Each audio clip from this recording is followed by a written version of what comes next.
boss, and we'll see what you've learned tonight. Okay.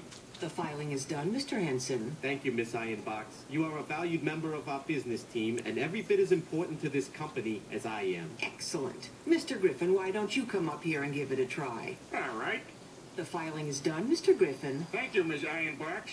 You are a valued member of our business team, and I will give you a raise tomorrow if you come to work without a shirt on. Mr. Griffin! I'm sorry, that came out wrong. Let me try again.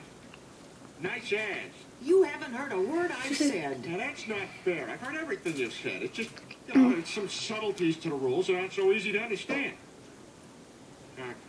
Okay, that's it. Obviously, normal sensitivity training isn't enough for you,